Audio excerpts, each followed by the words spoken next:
Une pile produit un courant électrique quand l'électrode négative, appelée cathode, et l'électrode positive, appelée anode, sont reliées par un chemin conducteur. Le chemin fait circuler l'électricité quand trois composantes, les deux électrodes et un électrolyte, interagissent ensemble.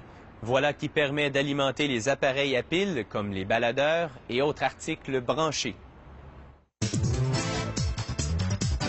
Ces piles alcalines sont de type rechargeable. Elles ont une durée de vie de plusieurs années selon l'usage que vous en faites. Les employés débutent la fabrication en découpant des plaques d'acier en morceaux ovales. Chaque pièce se transforme graduellement en un tube appelé console. La console contient d'importantes composantes chimiques. Le graphite, conducteur d'électricité, un catalyseur argenté qui réduit la pression chimique, le bioxyde de manganèse, l'élément principal à l'intérieur de la cathode, le sulfate de barium qui agit comme agent liant des composantes de la cathode, le zinc, l'ingrédient principal de l'anode, un agent gélatineux qui aide à garder les particules de zinc en suspension et finalement l'hydroxyde de potassium qui interagit avec les électrodes pour créer de l'électricité. Cette presse à 25 têtes transforme la poudre chimique de la cathode en boulettes d'une dimension de 1,3 cm de largeur et de longueur. La presse fabrique 25 000 boulettes à l'heure.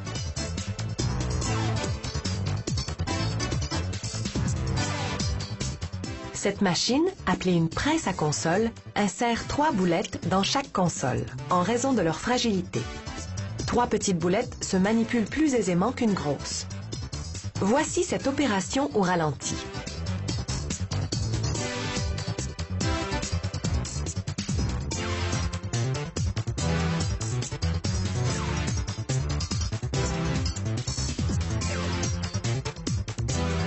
Cette machine taille une petite rainure à un bout de chaque console pour permettre de bien la sceller.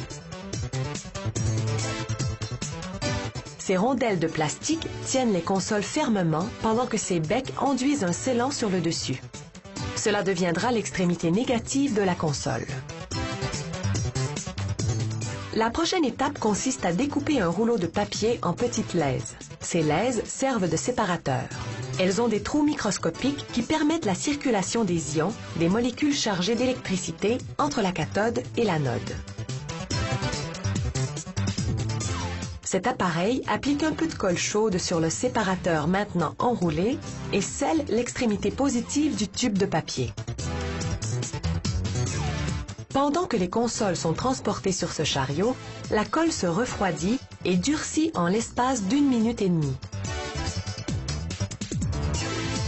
Cette machine injecte un électrolyte, soit une solution d'hydroxyde de potassium. En l'espace de 9 minutes, les boulettes de la cathode sont imbibées de cette solution. Ce bec injecte 4 grammes de gel de zinc à l'intérieur de la cavité de l'anode. Les 2 tiers du poids de ce gel sont du zinc. L'autre tiers est une substance ultra secrète préparée par l'entreprise. C'est cette substance mystérieuse qui permet de recharger les piles. Le zinc donne la teinte gris argenté au gel. Cette machine soude un clou de 4 cm sur le dessus de la pile. C'est là que le courant s'accumule avant d'être transmis. Lorsque l'opération est terminée, le couvercle de la pile est retiré puis il est inséré dans la partie où circule le courant négatif. Ce couvercle possède un élément qui est indispensable pour recharger les piles. Il résiste à la haute pression.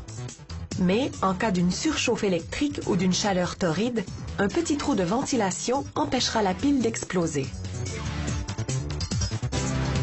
Cette machine replie les bords de la console pour sceller le contenu des piles. Une onduleuse rotative à triple tête fabrique une petite crête sur le dessus du couvercle de chaque pile afin de réduire le risque de fuite.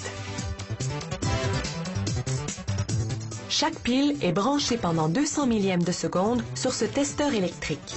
On vérifie ainsi le voltage, soit au moins 1,5 volt. Ces piles sont maintenant prêtes à être utilisées sans avoir à être préalablement chargées. Chaque pile est étiquetée par cette machine qui utilise un senseur lumineux pour synchroniser l'opération. Cette étiquette fournit les informations techniques tout en servant d'isolant supplémentaire. Un séjour de 3 secondes dans un four à 198 degrés Celsius fera rétrécir les étiquettes à la taille parfaite.